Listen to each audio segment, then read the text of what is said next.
जय श्री कृष्ण दोस्तों। आज हम चर्चा करेंगे भगवत गीता के बारे में और देखेंगे कि भगवत गीता का पहला अध्याय का पहला श्लोक हमें क्या सिखाता है, इसका हमारे जीवन में क्या महत्व है। दोस्तों, मैं चाहूँ तो भगवत गीता को एज इट इज रीड करके आपको सुना सकता हूँ, लेकिन दोस्तों मैं चाहता हूँ कि भगवत गीता का ये श्लोक है, उस श्लोक को मैं अपने पर्सनल लाइफ से कनेक्ट करके बता सकूं, ताकि आपका इंटरेस्ट बना रहे और थोड़ा इसे मॉडर्न तरीके से बोलने की मैं कोशिश करूंगा।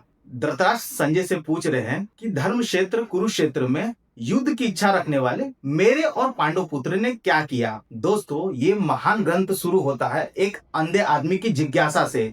एक अंधा आदमी वो देखना चाहता है जो उसे दिखाई नहीं पड़ रहा। काश धृतराष्ट्र ये ख्याल कर सकते कि जो युद्ध अभी बाहर हो रहा है वो युद्ध का वृक्ष उन्होंने अपने अंदर पहले ही बो दिया था। यही तो है दोस्तों, आज के समय में हम भी एक धृतराष्ट्री तो है, हम भी अंधे आदमी हैं। फॉर एग्जाम्पल दोस्तों, हमारे जॉब करियर में देखिए, हमारे पर्सनल लाइफ में देखिए, हमारा सोशल लाइफ देखिए। हमारे जॉब में जब प्रमोशन नहीं मिलता है, या हमारे फैमिली रिलेशन में कोई इशू आ जाता है, या हमारे सोसाइटी में कोई प्रॉब्लम हो जाता है, तो हम क्या करते हैं दोस्तों, उस बाहरी प्रॉब्लम को बाहरी से सॉल्व करना चाहते हैं। जबकि दोस्तों ऐसा बिल्कुल नहीं है। हम किसी आदमी को देखते हैं कि वो महंगी कार में जा रहा है, हम किसी आदमी के पास देखते हैं एक बड़ा घर है, उसके पास पैसा वाला है, लेकिन दोस्तों आप उस आदमी के वृक्ष को देख रहे हैं, मतलब उस आदमी का बाहर की दुनिया देख रहे हैं। उस आदमी ने उस दुनिया को जब अपने अंदर क्रिएट किया था, आप उसको नहीं देख पा रहे। यही है दोस्तों, हम लोग भी जब जॉब में प्रमोशन नहीं मिलता है तो प्रमोशन के बारे में सोचते हैं, बाहर की परिस्थिति के बारे में ठीक करने के लिए सोचते हैं दोस्तों, जबकि असली जड़ हमारे अंदर है दोस्तों। एक बार हम सक्सेस का बीज अपने अंदर बो दे तो वो वृक्ष बन के प्रकट होना ही है। इसी बात को श्री कृष्ण क्षेत्रज्ञ का जो अध्याय है उसमें बहुत ही क्लियरली बताएंगे। इसी को टी हार्वेकर ने भी बहुत अच्छे से बताया है दोस्तों, जेम्स एलन ने भी इसे बहुत अच्छे से बताया है दोस्तों, कि हमें अपने अंदर काम करना है, बाहर नहीं। हम बाहर की चीजें देख के उसको बदलने की कोशिश करते हैं दोस्तों, इसलिए हमको बड़ी पीड़ा होती है, क्योंकि बाहर की चीजें कभी बदली जा ही नहीं सकती दोस्तों। बदला जा सकता है तो सिर्फ और सिर्फ अपने आंतरिक, अपने भीतर की चीजें। एक बार दोस्तों आप भीतर जाइए और देखिए आपके पास जो भी समस्या है उसको किसने क्रिएट किया।